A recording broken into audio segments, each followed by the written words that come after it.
Hi అండి, అందరికీ నమస్కారం అండి. ఈరోజు చొల్లంగి అమావాస్య శుభాకాంక్షలు అండి. ఈరోజు వైద్య వీర రాఘవేంద్ర స్వామి వారి పూజ చేసుకుంటే ఆరోగ్యం బాగుంటుందండి. నా దగ్గర ఫోటో లేదు, బయట కూడా షాప్లో వెతికాను కానీ దొరకలేదండి ఫోటో. అందుకని నేను జెరాక్స్ తీసి ఇలా పెట్టుకున్నాను. నాకు కావాల్సింది ఫోటో మనసులో ఉంటే చాలండి, నిర్మలమైన మనసు ఉంటే చాలు. అందుకని ఇలా చేసుకున్నానండి.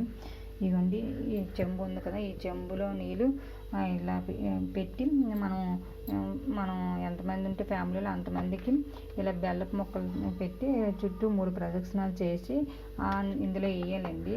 ఈ చెంబులో వేయాలి. అంటే నూతిలోనైనా వేయాలి, నదిలోనైనా చెరువులోనైనా వేయాలి. కానీ మనకు అది లేదు కాబట్టి నుయ్యి అయితే మంచిదండి.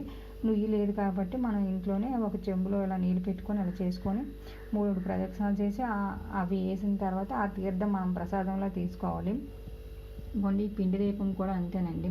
పిండి దీపం కొండెక్కిన తర్వాత ఆ నెయ్యి వేసి ఉత్తి పెట్టాం కదండి, అది కలిపి మనం ప్రసాదంలాగా ఉండలా చేసుకుని ప్రసాదంలా తీసుకోవాలి. చాలా మంచిదండి. కొంతమంది కడియం కూడా పెట్టుకుంటారండి.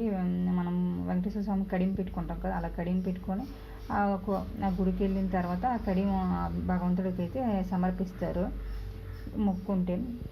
ఇలా చేసుకోవడం వల్ల ఆరోగ్యం, ఏదైనా రోగాలు ఉంటే అవి దీర్ఘకాలిక రోగాలు ఉంటే పోతాయండి. భగవంతుడు ఆరోగ్యాన్ని ఇస్తాడు. వైద్య వీర రాఘవేంద్ర స్వామి కదా, ఆ పేరులోనే ఉంది. అందుకు నేనైతే ఇలా చేసుకున్నానండి.